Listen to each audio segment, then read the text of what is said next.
नमस्कार दर्शक बंधु आपण मानक हमर यूट्यूब चैनल सर्वे भवन्तु सुखिनः को स्वागत जनाउछि। दर्शक बंधु भगवान शिव को भोला भंडारी बोली कहा जाए कारण से भोला बाबा अटंती। भगवान शिवंकर एक रुद्र रूप मध्य अछि जे कुकर्म करिथाए भगवान शिव तांको केबे भी क्षमा करि नथांती। शिवपुराण अनुसार मनुष्य को महाशिवरात्रि दिन भूल रे भी यही काम करने उचित नुहे। एही वर्ष महाशिवरात्रि मार्च 8 तारिख शुक्रवार दिन पालन कर। नंदी कान में महाशिवरात्रि दिन गोटे मंत्र कहले आपणकर सब इच्छा पूरण हो। आउ एक चमत्कारी मंत्र अच्छी सब सर्वप्रथमटी हेउछि महिला मानकर अपमान।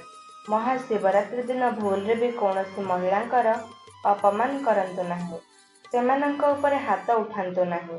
द्वितीयटी हेउछि पशु हत्या। भगवान शिवंक पाई सबु पशु एक समान अटंती। जदि महाशिवरात्रि महोत्सव रे कौनसी पशुंक प्राण जदि नेउछंती किंबा सेमानंकु कष्ट देउछंती तेबे यह महापाप अटे। तृतीय कथा हेउछि डेरी रे उठिबा। महाशिवरात्रि अर्थ होइଥାଏ शिव भक्त मानकर रात्रि। जो भक्त प्रातः काल नित्य कर्म सारी स्नान करी भगवान शिवंक आराधना करिथांती तेबे तांको सुख प्राप्ति होइथा मिलिथाए। चतुर्थ कथाटी हेउछि टंका पैसार लोभ करंतु नाही। महाशिवरात्रि दिन नंदी कान रे लोकमाने निजर मन कथा कहिथांती, ताहा भगवान शिव निश्चय पूरण करिथांती। दर्शक बंधु आशा करुछि आपण मानकु मोर एही भिडियोटी निश्चय पसंद आसिथिबो।